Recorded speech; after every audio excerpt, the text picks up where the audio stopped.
ajoelho-me diante do Pai, do qual recebe com nome toda a família dos céus e da terra. Oro para que, com sua gloriosa riqueza, ele fortaleça no íntimo do seu ser, com poder, por meio do seu Espírito, para que Cristo habite no coração de vocês mediante a fé. E oro para que, estando arraigados e alicerçados em amor, vocês possam, juntamente com todos os santos, compreender a largura e o comprimento, a altura e a profundidade. Conhecer o amor de Cristo que excede todo conhecimento, para que vocês sejam cheios de toda a plenitude de Deus. Aquele que é capaz de fazer infinitamente mais do que tudo o que pedimos ou pensamos, de acordo com o seu poder que atua em nós. A Ele seja a glória da Igreja e em Cristo Jesus, por todas as gerações, para todos sempre. Amém. Amém. Pai Santo, mais uma vez te agradecemos, Senhor. E assim como o teu filho Paulo orou, nós também oramos, Senhor. Que possamos conhecer mais de ti, Pai querido. E que sejamos cheios da plenitude do teu poder. Que sejamos inundados pelo teu Santo Espírito. E que o teu Santo Espírito continue derramando poder sobre o teu povo, poder sobre a tua igreja, para que possamos proclamar as verdades do teu reino, ó Deus. Assim que nós te agradecemos nessa noite, Pai, e para todos sempre. Amém. Amém. Podem sentar, meus irmãos.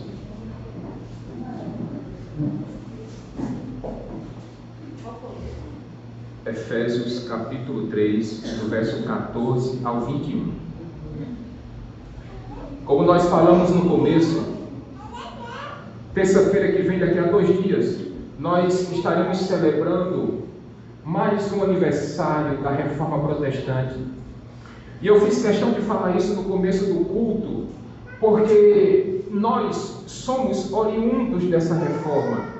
Nós que outrora fomos chamados de protestantes, porque não aceitamos aqueles dogmas da Igreja Católica Romana, assim como Martinho Lutero não entendeu que eram corretas. E por isso, ele e nós fomos e somos chamados de protestantes. E meus queridos irmãos, uma das bandeiras da Reforma Protestante são os 5 solas. Sola Escritura, ou somente as Escrituras. Sola Gratia, ou somente a graça. Sola Fide, somente a fé. Solus Christus, somente Cristo. E só Deu glória, glória somente a Deus. E isso é muito importante para nós, meus queridos irmãos, porque isso mudou a história. Assim como mudou a cabeça de Lutero, mudou também a cabeça de muitos reformadores ao longo desses pouco mais de 500 anos. E o mais interessante de tudo isso é que quando nós olhamos para a história do apóstolo Paulo, do jeito como ele plantou essa igreja na cidade de Éfeso, nós percebemos que esses 5 solas muito bem poderiam estar presentes naquele contexto. Por exemplo, quando Paulo chegou e passou 3 anos naquele lugar, ele fez com que muitos magos, muitos feiticeiros, muitos mágicos, muitos praticantes do ocultismo queimassem os seus livros de feitiçaria. E sabe por quê? Porque tiveram um encontro transformador com o Evangelho de Jesus Cristo. Assim como Paulo já escreveu na sua carta aos Romanos, porque eu não me envergonho do Evangelho, porque ele é o poder de Deus para a salvação de todo aquele que nele crê, primeiro do judeu e depois do grego. E quando aqueles homens de Éfeso descobriram o poder do Evangelho, eles queimaram os seus livros de feitiçaria, os seus livros de ocultismo e jogaram todos dentro de uma fogueira. Aqueles homens e mulheres que eram adoradores de Diana dos Efésios, agora eles passaram a depositar a sua fé somente em Cristo Jesus. Aquelas pessoas que achavam que o importante era oferecer sacrifícios a esses supostos deuses, agora esse povo passa a render glórias somente a Deus, e a Deus somente a mais ninguém. Por isso, meus irmãos, é tão importante que nós comemoremos, é tão fundamental que nós celebremos mais um ano de Reforma Protestante, porque essa também é a nossa história. E aí, quando nós olhamos para a vida de Paulo, ele que teve um encontro transformador com Cristo Jesus, e aquele encontro transformador, meus irmãos, assim como mudou a sua e a minha vida, também mudou a vida daquele fariseu, daquele homem extremamente religioso, que levava a lei de Moisés ao pé da letra, a ponto de perseguir cristãos. E agora, ele que se encontrou com Cristo, agora, de perseguidor, se passou a perseguir o crente. Sabe por quê? Por causa do amor que ele tinha a Cristo Jesus. Oh, meus irmãos, é tão fantástico que Paulo, quando escreve essa carta, vocês lembram, Paulo estava o que mesmo? Aonde? Em Roma. E o mais interessante de tudo isso é que mesmo a cadeia, as algemas que acorrentavam Paulo, não foram capazes de evitar que ele escrevesse esta carta, que ele escrevesse a carta aos Filipenses, aos Colossenses e a Filemon. Fantástico, meus irmãos, fantástico. E mais fantástico ainda, sabe o quê? Que mesmo estando acorrentado a um soldado romano, Paulo ainda se coloca de joelhos para orar por você e por mim. Não apenas por aquela igreja em Éfeso, mas por todos nós que estamos aqui presentes. Essa carta, essa epístola, ela nos apresenta duas orações. No capítulo 1 nós já vimos que Paulo ora, e ele pede que Deus ilumine os olhos dos nossos corações, para que nós tenhamos o entendimento necessário, para que nós conheçamos a esperança que nos foi confiada, para que nós saibamos a herança que nós temos recebido e que nós temos por receber. E Paulo ainda vai dizer: eu oro para que Deus ilumine os olhos dos corações de vocês, para que vocês conheçam o verdadeiro poder de Deus, que ressuscitou a Cristo Jesus e que também nos ressuscitará no último dia. Mas agora, meus irmãos, Paulo se põe de joelhos. Paulo se põe de joelhos. E talvez a visão luciana mais impressionante de um servo e de uma serva de Deus é quando esse cristão ou essa cristã se põe de joelhos diante de Deus. Porque é no momento em que o crente dobra os seus joelhos que ele se conecta ao trono de Deus. É no momento em que o crente ora que os seus pedidos, as suas súplicas chegam aos ouvidos de Deus, e nada pode impedir que a sua oração seja ouvida por Deus. É por isso que é tão importante, é por isso que é tão bonito quando um crente dobra os seus joelhos e se rende diante do Senhor. Oração é um meio de graça, meus irmãos. E quando você dobra os seus joelhos, certa pessoa já disse que quando um crente dobra os seus joelhos, até o inferno chega a tremer, porque nada pode impedir que você se ligue e se conecte ao seu Deus.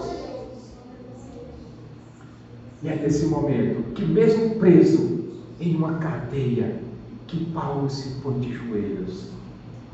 E assim que ele começa dizendo no versículo 14: é por esta razão que eu ajoelho-me diante do Pai. É por esta razão. Mas que razão mesmo é essa, meus irmãos? É essa razão que Paulo já vem explicando desde o começo da sua carta. que o plano de salvação de Deus fez com que Deus escolhesse a você e a mim antes da fundação do mundo, que Ele nos adotasse, que Ele nos adotasse como filhos e que nos predestinasse para sermos dele. Esse mesmo plano da redenção fez com que Deus desse o seu único filho para que se entregasse por você e por mim naquela cruz do Calvário, para que o seu e o meu pecado fosse redimido, para que o seu e o meu pecado fosse perdoado e para que a justiça de Cristo fosse implantada, imputada dentro de nós. E se isso já não fosse suficiente, agora Deus ainda pega o Espírito Santo dele e sela o crente. E Ele coloca o penhor do Espírito Santo em você e em mim. E agora nada mais pode nos separar do amor de Deus que está em Cristo Jesus. Esse é o selo do Espírito Santo que nos faz propriedade exclusiva de Deus. Esse mesmo Deus que reconciliou, quando Cristo, naquela cruz do Calvário, Ele derruba o muro da inimizade, e agora aquilo que nos separava de Deus já não existe mais, porque Cristo selou a paz entre Deus e os homens. Cristo selou a paz entre judeus e gentios, e agora, meus irmãos, somos todos uma só igreja, a igreja gloriosa de Cristo Jesus. Agora já não há mais divisões, agora somos todos um, e todo aquele que crê em Cristo Jesus faz parte dessa igreja gloriosa, desta família majestosa. Essa é a razão com que Paulo está orando. Ele diz que é por essa causa, por esta razão, que ele se põe de joelhos diante do Pai, da qual recebe o nome toda a família, tanto no céu como na terra. A família que Paulo está falando aqui, meus irmãos, é a família, é a igreja de Cristo Jesus, a igreja que está no céu, que louva, que glorifica o nome do Pai, mas a igreja que também está na terra, que também glorifica o nome de Deus. É essa igreja que está no céu, que louva nesse momento o Pai, e é essa igreja na terra, que também está louvando e bendizendo o nome do Pai. Somos uma só igreja, meus irmãos, uns que já estão na glória com o Pai, e outros que estão esperando o momento glorioso de nos encontrarmos com nosso Senhor e Salvador. Essa é a igreja que está no céu, essa é a igreja que está na terra, uma só igreja, uma só família. Mas como eu disse aos irmãos, apóstolo Paulo, irmã Dorinha, irmã Adelaide, era um homem atrevido. Atrevido no sentido que Paulo era um homem de oração. Paulo era um homem intercessor.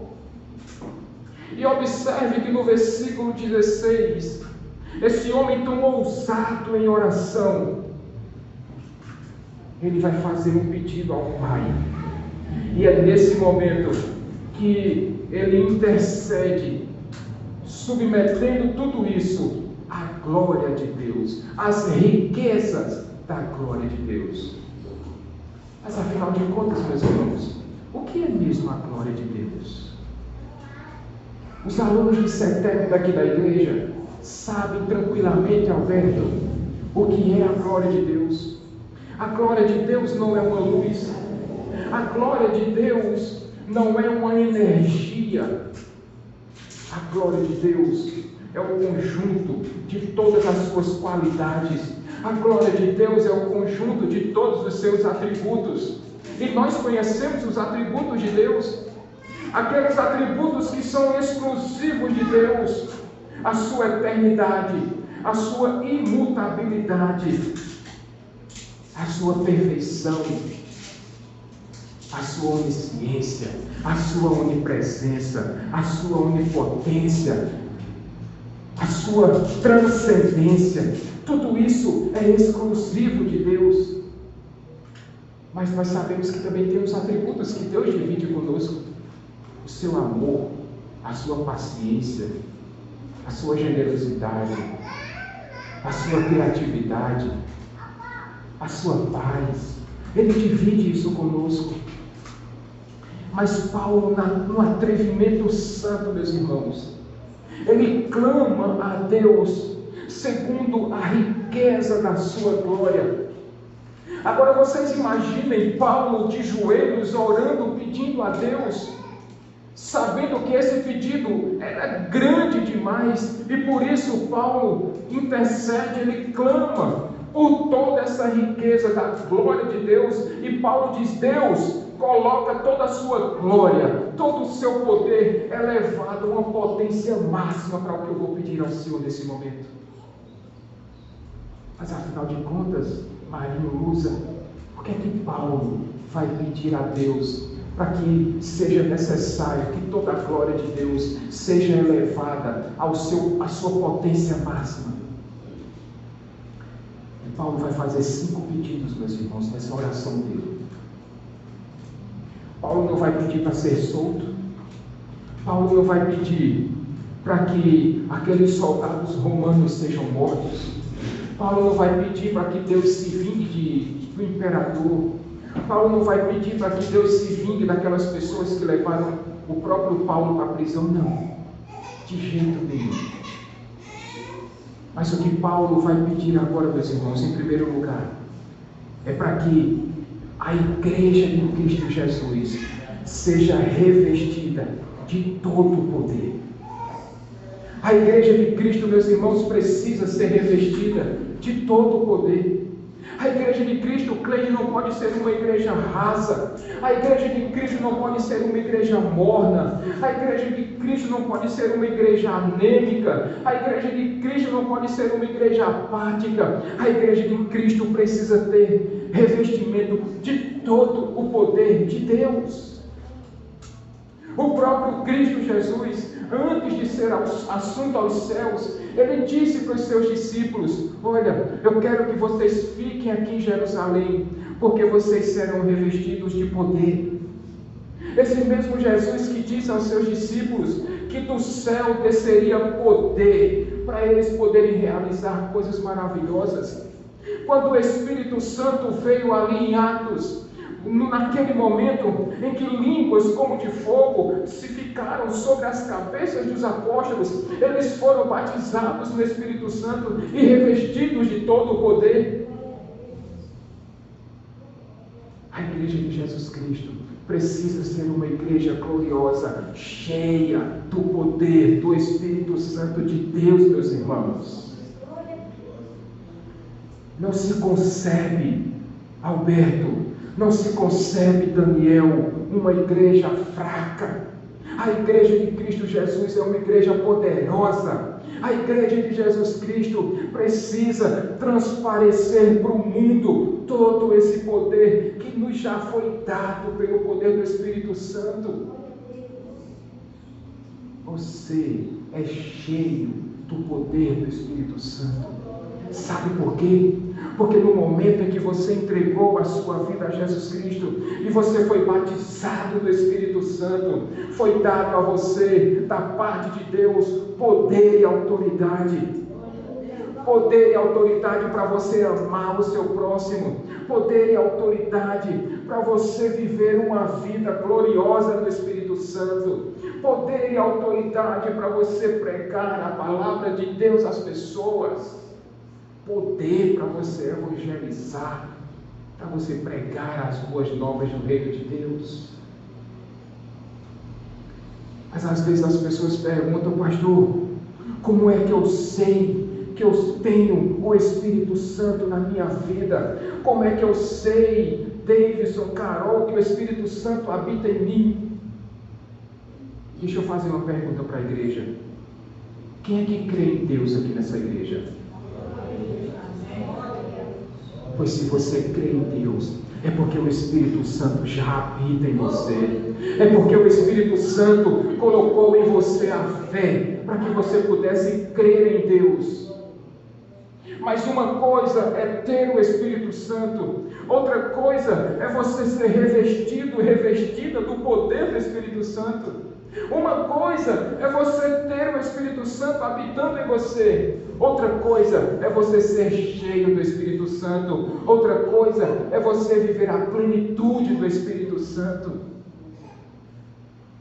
É preciso, meus irmãos, se de fato você tem o Espírito Santo que habita em você, Tati, seja cheia dele, viva cheia do Espírito Santo, e você vai descobrir como é bom, como é necessário nós sermos plenos do Espírito Santo de Deus. Mas, irmãos, afinal de contas, pastor, para que nós precisamos de tanto poder? Para que nós precisamos de tanto poder? Porque Deus já colocou à sua e à minha disposição todo esse poder. O mesmo poder que ressuscitou Cristo Jesus naquele terceiro dia é o mesmo poder que Deus derramou sobre você e sobre mim. E é por isso que você pode viver uma vida cristã cheia de graça, cheia de misericórdia. É por isso que você pode ser um crente fiel e fidedigno às Escrituras Sagradas. É por isso que você pode dizer: eu tenho o poder dado pelo Espírito Santo de Deus, que me foi confiado, e eu quero, e eu preciso ser cheio do Espírito Santo de Deus. Sermos cheios do Espírito Santo de Deus. Esse é o primeiro pedido que Paulo fez. Mas há um segundo pedido aqui, meus irmãos. E você vai encontrar no versículo 17 Paulo fazendo dois pedidos. Mas eu vou citar aqui o primeiro pedido. Paulo vai pedir também que Cristo Jesus habite no seu coração por meio da fé. É preciso que Cristo habite em seu coração por meio da fé. Mas, pastor, por que Cristo habitar em meu coração? Por que Cícera, Thomas? Por que é importante que Cristo habite em meu coração? Porque quando Paulo fala de Vitor, Diego, essa palavra habitar, é que Paulo está dizendo, meus irmãos, que não é para Cristo morar dentro de você como se ele morasse em uma casa alugada, não. Porque tem pessoas que deixam Jesus morar dentro de si, como se Cristo estivesse morando de aluguel no seu coração, como se Cristo não te pudesse fazer nada em você, como se Cristo Jesus fosse um simples inquilino que ele não pode mexer em área nenhuma da sua vida. Mas a palavra que Paulo está utilizando aqui no grego original, no texto original, é que de verdade, meus irmãos, Cristo precisa habitar em nossos corações como sendo o dono da nossa vida, como sendo aquele que tem a escritura do nosso coração, aquele que manda na nossa vida, aquele que manda na nossa vontade, aquele que manda nos nossos desejos, aquele que manda nas nossas atitudes. Será que Cristo Jesus, meus irmãos, tem mandado na sua vida? Ou será que ele tem sido somente um inquilino que está morando de aluguel na sua vida? Será que Cristo pode mexer em todas as áreas da sua vida? Ou será que você só abriu para Cristo umas 2 ou 3 salinhas, uma salinha e um quartinho, um banheirinho para Cristo é o suficiente? Não, meus irmãos. Você precisa chegar nessa noite para Cristo Jesus e dizer: Senhor, Tu és o dono da minha vida, Tu és o dono do meu coração, Tu és o dono dos meus sentimentos, Tu és o dono das minhas emoções, Tu és o dono da minha vontade, do meu ser, do meu entendimento, da minha razão. Tem pessoas que só abrem para Cristo, meus irmãos, 2 ou 3 áreas. Cristo, Tu mandas no meu trabalho. Cristo, Tu mandas no meu casamento. Senhor, Tu manda na criação dos meus filhos. Mas no meu lazer, Cristo, Tu não manda não, quem manda sou eu. Nas minhas finanças, Cristo, o Senhor não manda não, quem manda sou eu. O que Paulo está dizendo, meus irmãos? Ei, assina a escritura da tua vida e entrega a Jesus Cristo. Entrega a escritura do teu coração, entrega a Jesus Cristo e diz: Senhor, eis-me aqui e manda em mim, ó Deus, e realiza em mim conforme a tua vontade, o teu querer, Senhor. Faz o que o Senhor quiser na minha vida, muda o que o Senhor precisar mudar. E a minha única resposta vai dizer: Senhor, quem manda em mim é o Senhor. Faz conforme o teu querer, Senhor. Mas Paulo vai fazer um terceiro pedido aqui, meus irmãos. E ele vai dizer também: eu oro para que vocês permaneçam arraigados e alicerçados no amor. Que amor é esse, meus irmãos? É o amor que faz com que nós amemos uns aos outros. É o amor com que faz que todos nós possamos chegar para o nosso irmão, para a nossa irmã e dizer: eu te amo. Porque vejam, meus irmãos, eu falar para Elisângela, eu te amo, é muito fácil. Porque eu venho dizendo isso há 26 anos. Dizer eu te amo para as famílias dessa igreja é muito fácil, porque eu amo vocês de todo o meu coração. Difícil, meus irmãos, é você dizer eu te amo para as pessoas que não são próximas a você. Difícil é dizer que nós amamos aquelas pessoas que em algum momento nos fizeram mal. Difícil é dizer eu te amo se aquela pessoa machucou você, feriu seus sentimentos, magoou as suas emoções. E você só vai conseguir fazer isso se você fizer o mesmo pedido que Paulo fez: Senhor, dá-me poder para que eu possa amar os meus inimigos. Senhor, eu preciso do teu poder para que eu possa abençoar aquele que me amaldiçoou. Senhor, eu preciso do teu poder para que eu possa abraçar aquela pessoa que quer me ver pelas costas. É preciso poder, meus irmãos, para que nós possamos amar aqueles que estão aí fora na rua. É preciso poder para podermos amar aquelas pessoas que têm virado as costas para o Evangelho. É preciso amor para nós evangelizarmos. É preciso amor para nós acolhermos os necessitados. É preciso amor para nós nos dedicarmos à obra de Deus. Oh, meus irmãos, é preciso amor para nós pedirmos perdão para aquelas pessoas que nós magoamos. Mas também é preciso poder para nós perdoarmos aquelas pessoas que nos machucaram, que nos feriram, que nos deram prejuízo, que foram contra nós, contra a nossa família, contra a nossa igreja. É preciso amarmos essas pessoas, meus irmãos. E isso só vai acontecer se nós estivermos, irmã Dorinha, irmã Adelaide, revestidos com todo o poder do Espírito Santo de Deus. Todo o poder.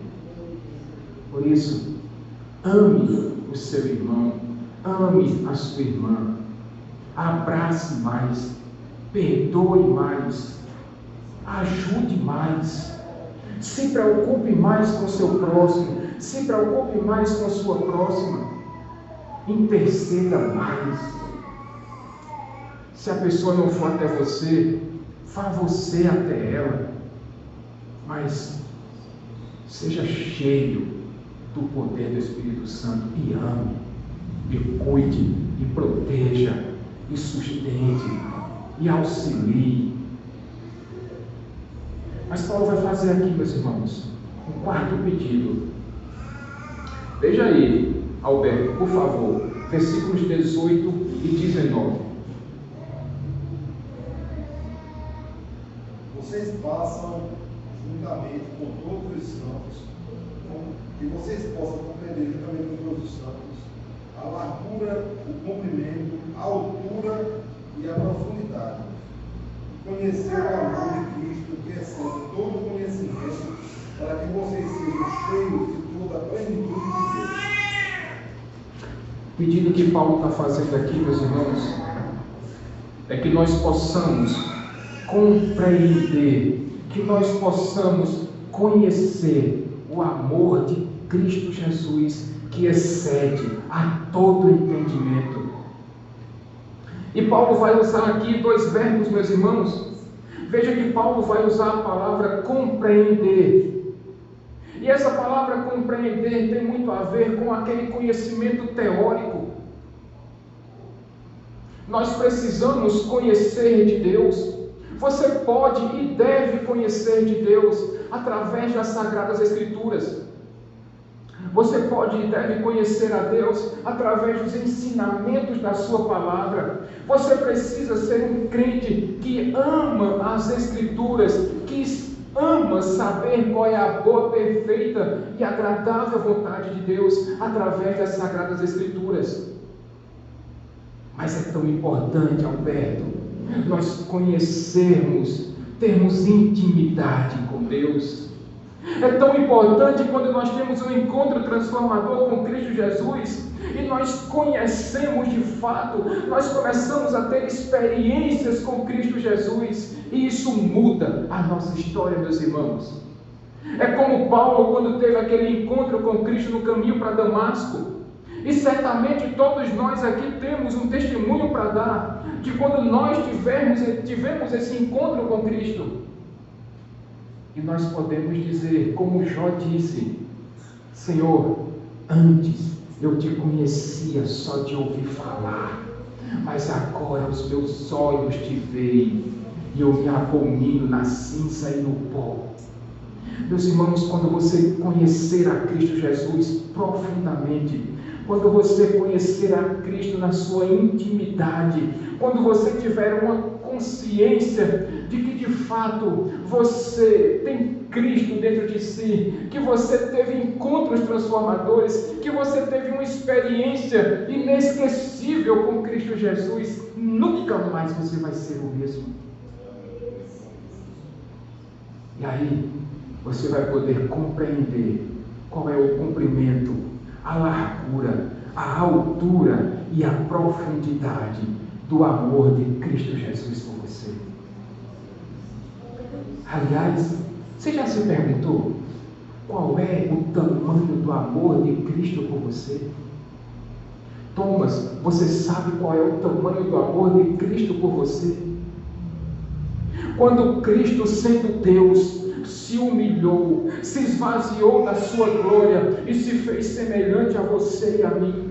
Porque Cristo, que deveria ser servido, estava servindo. Porque Cristo, que deveria ser coberto de glórias, estava lavando os pés dos seus discípulos. Quando esse mesmo Cristo, que precisava que todos se curvassem diante dele, ele estava se entregando naquela cruz do Calvário. Quando Cristo, que é o autor da vida, se fez morte por você. Quando Cristo, que é o santo dos santos, santo, santo, santo, se fez pecado por você e por mim. Esse é o tamanho do amor de Cristo, meus irmãos, por você. E de hoje em diante, nunca mais você vai poder questionar o amor de Deus. Você quer saber o tamanho do amor de Deus por você? Olhe para a cruz do Calvário. O mundo nunca conheceu tamanho amor assim. Mas você conhece. Quando Deus deu o único Filho dele para se entregar por miseráveis pecadores que éramos nós. Meus irmãos, ninguém nunca vai conseguir amar desse jeito, como Deus nos amou e como Cristo nos ama. O mundo nunca vai conhecer, mas você conhece. Mas você conhece, porque Cristo já revelou isso tudo a você. Mas você conhece, porque Cristo já se revelou a você. Por isso, quando os momentos dificultantes, os momentos difíceis aparecerem, meus irmãos, saibam que Deus ama você. E que tanto ama você, que Cristo morreu por você. Cristo entregou a vida dele para que você tivesse vida e vida em abundância. Cristo morreu a sua morte para que agora você tivesse acesso à vida eterna. Cristo sofreu todas as dores em si, para que hoje você possa desfrutar de todas as bênçãos celestiais que estão preparadas para você. Mas finalmente, meus irmãos, Paulo agora vai fazer um último pedido. Versículo 19, Paulo vai dizer: e que vocês sejam tomados de toda a plenitude de Deus. Eu travei nesse texto, meus irmãos. Quando eu cheguei nessa passagem, Cícera, Lena, eu travei nesse texto de Diácono Marinho. Porque nesse momento eu falei: Senhor, Tu és um Deus transcendente. Tu és um Deus que a Bíblia diz que o céu dos céus não podem te suportar. O céu dos céus não são capazes de ficar firmes na presença de Deus. Como é que nós vamos entender toda a plenitude de um Deus que é infinito?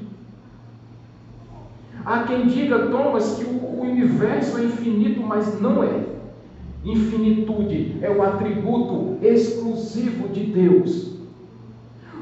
Os estudiosos dizem, meus irmãos, que o universo tem aproximadamente 93 bilhões de anos-luz na sua circunferência. Mas ele não é infinito. Infinito somente Deus, Davidson. Mas então, meus irmãos, como é que nós vamos entender um Deus que coloca todo o universo aqui, na palma da sua mão, que a terra é o estrado dos seus pés? Como é que nós podemos entender um Deus que é infinito, supremo, de um Deus que é eterno, criador de todas as coisas? Eu disse: Senhor, é por isso que nós precisamos de poder, para entender o que é toda a plenitude de Deus. E meus irmãos, como nós somos seres limitados, então eu disse: Senhor, se não for pela Tua graça, pela Tua misericórdia, nós nunca compreenderemos o que Paulo estava de joelhos orando nesse momento, porque, repito, Paulo foi muito atrevido em suas orações. E a única coisa que me resta fazer, meus irmãos, a única coisa que nos resta fazer é dizer: Senhor, nós não sabemos qual o tamanho da Tua plenitude, porque Tu és infinito. Mas de uma coisa, meus queridos irmãos, todos nós podemos ter certeza: é que Deus tem infinitamente mais para nos dar e oferecer. É que Deus tem muito mais para nos oferecer, por causa da plenitude do seu poder. E quando eu me deparo com a passagem dessa, meus irmãos, eu não posso deixar de me lembrar Paulo orando aqui de joelhos dentro de uma prisão, pedindo para que Deus, com toda a plenitude do seu poder, nos revista de poder e autoridade, que nos dê esse entendimento. E assim como Paulo orava de joelhos, certo dia, um homem chamado John Wesley também estava orando e pedindo que Deus incendiasse a vida dele, para que através da vida dele ele pudesse anunciar as boas novas do Evangelho, que ele pudesse anunciar as boas novas do Reino de Deus. Depois de John Wesley, chega então um jovem que foi visitar a casa de John Wesley, Lena. E quando ele viu aquele tapete Cleide com as duas marcas nos joelhos de John Wesley, aquele tapete já desgastado, de tanto que aquele homem, John Wesley, ficava de joelhos orando, assim como Paulo ficou de joelhos. Então um certo jovem também se ajoelhou naquele lugar. E ele disse: Senhor, faz de novo na minha vida, Senhor. Assim como Tu fizeste na vida de John Wesley, assim como Tu fizeste na vida de Paulo, assim como Tu fizeste na vida de tantos homens e tantas mulheres ao longo da história da igreja, faz de novo na minha vida, Senhor. Esse jovem, meus queridos irmãos, se chama Billy Graham. E Deus ouviu a oração desse jovem. E porque aquele jovem teve a ousadia, Vitor, Diego, Thomas, e porque aquele jovem teve a ousadia de dobrar os seus joelhos em oração, em submissão à vontade de Deus, e dizer: Senhor, faz de novo na minha vida, enche-me com teu poder, usa-me conforme a tua vontade, Senhor. Deus fez com que esse jovem Billy Graham chegasse a mais de 185 países, pregasse a mais de 210 milhões de pessoas. Mais de 3 milhões de pessoas entregaram as suas vidas a Cristo por causa das orações, por causa das pregações de Billy Graham. E porque um dia ele teve a coragem de dizer: Senhor, faz de novo na minha vida. Usa o teu servo, usa a tua serva. Talvez, Laura, um dia você possa dizer também: Senhor, eu ainda sou muito jovem, mas assim como o Senhor tem usado tantas pessoas, usa na minha vida também, Senhor. Faz de mim uma jovem segundo a tua vontade, usa-me segundo o teu querer. E se o Senhor quiser fazer de mim uma missionária, que faça, Senhor, eis-me aqui. Se o Senhor quiser que eu seja uma cantora para louvar o teu nome, usa-me, Senhor. Se o Senhor quiser que eu seja uma professora de escola dominical, eis aqui a tua filha, Senhor. Mas que nós tenhamos a ousadia de dizer: Senhor, eis aqui a minha vida, faz de novo, Senhor. Enche-me com toda a plenitude do teu poder e usa-me conforme a tua vontade, Senhor. Tira-me dessa mesmice, que eu não seja um crente morno, que eu não seja um crente raso, que eu não seja um crente superficial, mas que eu seja um crente revestido de poder, que eu tenha Cristo sendo o dono do meu coração, o dono da minha vida, que eu ame o meu irmão, que eu ame a minha irmã, e que eu te conheça, Senhor, não apenas de ouvir falar, mas que eu tenha intimidade contigo, que eu te conheça de verdade, Senhor, que eu possa ter momentos grandiosos, gloriosos contigo, Senhor.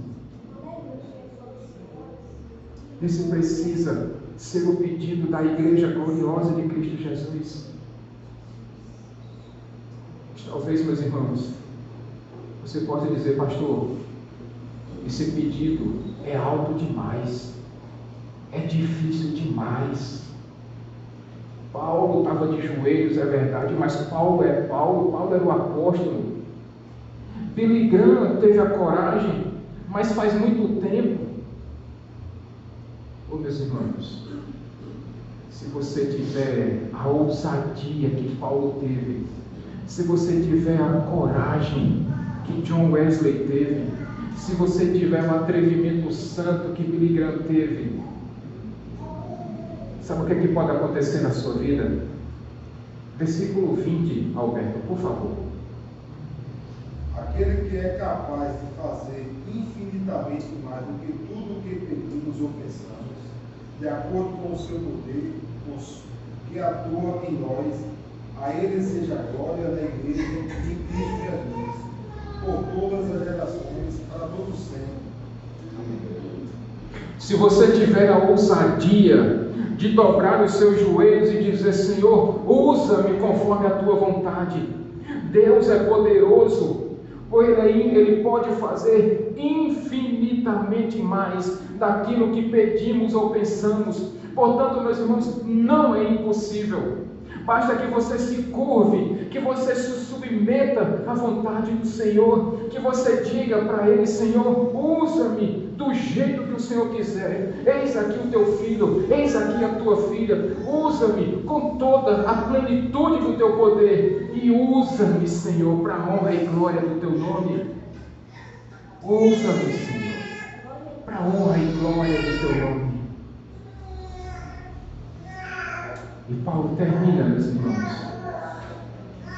essa oração gloriosa com o que nós chamamos de uma doxologia, que é um misto de oração com adoração. E no versículo 21, ele vai dizer que para a glória dele, na igreja e em Cristo Jesus, por todas as autoridades, por todas as gerações e para todo o sempre, que Deus seja louvado na igreja e em Cristo Jesus, por todas as gerações e para todos sempre, meus irmãos, e para todos sempre. Toda honra, glória e louvor sejam dados a Cristo Jesus. Mas eu quero finalizar a pregação dessa noite fazendo algumas perguntas para os irmãos. Primeira pergunta, meus irmãos: como é que está a sua vida? Como é que está a sua comunhão com Deus? Será que você tem vivido uma realidade cristã morna? Será que você tem sido um crente raso, superficial? Será que tem sido um crente só de domingos? Será que você tem sido um crente somente dentro da igreja e nunca teve a ousadia de dizer: Senhor, derrama o teu poder sobre a minha vida?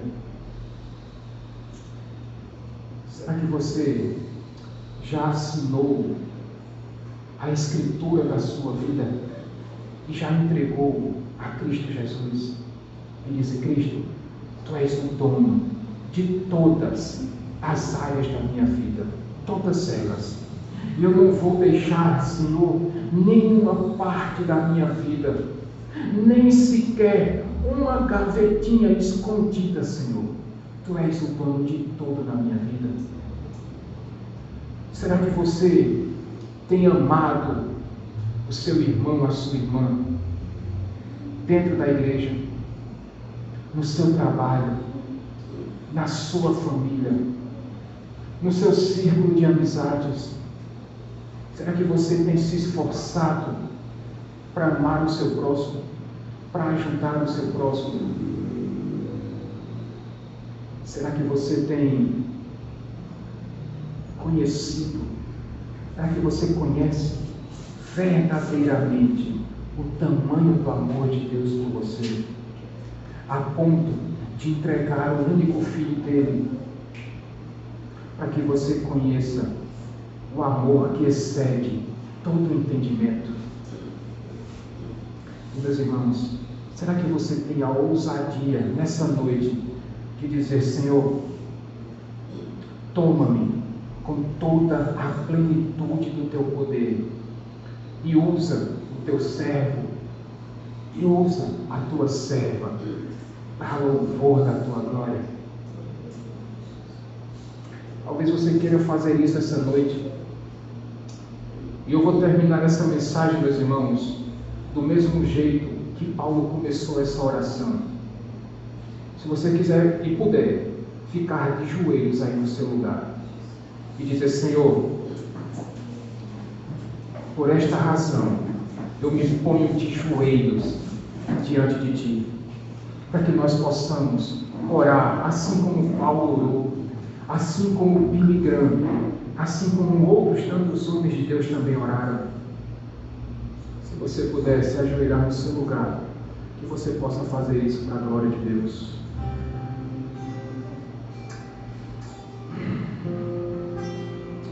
Ô Senhor, nós estamos nos submetendo nesse momento, Pai, da Tua autoridade. Nós estamos nos submetendo nessa noite, ó Deus, pedindo que nós sejamos revestidos do Teu poder. Senhor, nós não nos conformamos mais com uma vida rasa. Nós não queremos mais, Senhor, sermos aqueles que somente batem o ponto na igreja. Nós não queremos mais, Senhor, ser aqueles crentes que se indignam, que se rebelam contra a Tua palavra.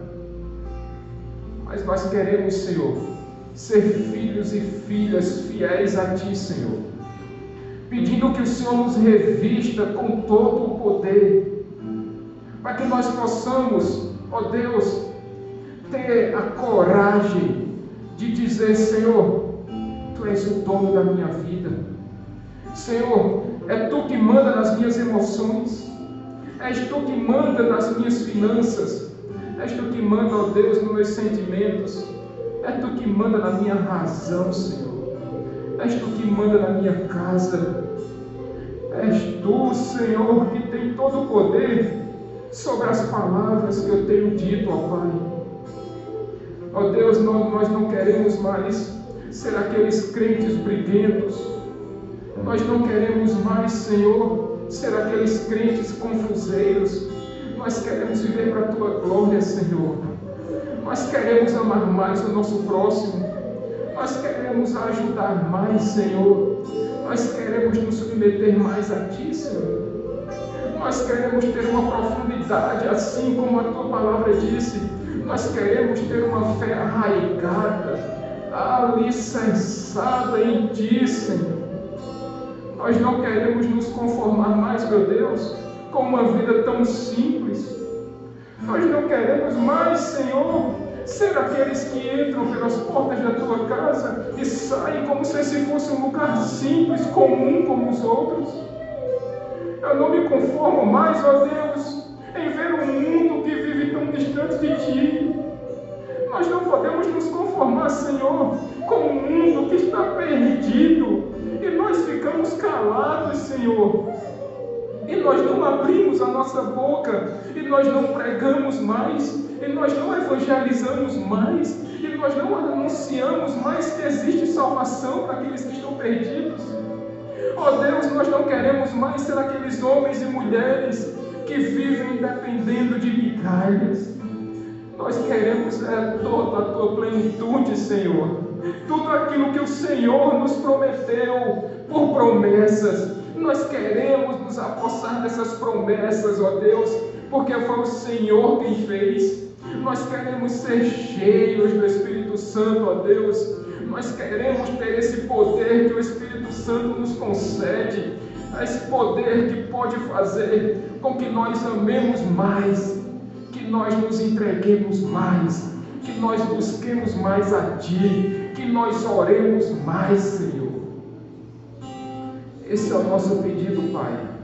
Que o Senhor nos tire dessa mesmice e que o Senhor nos faça cada dia, Senhor, homens e mulheres segundo a Tua vontade, ó Deus. Esse é meu pedido e meu agradecimento em nome de toda essa igreja, Pai amado. Em nome de Jesus. Em nome de Jesus. Amém, meus irmãos. Enquanto os sagrados sacramentos serão entregues nesse momento, esse é o momento em que você precisa sondar o seu coração. Assim como o apóstolo Paulo nos ordena que nós avaliemos os nossos corações e possamos nos perguntar: Senhor, onde é que eu preciso melhorar mais? Onde é que eu preciso me parecer mais contigo, Senhor?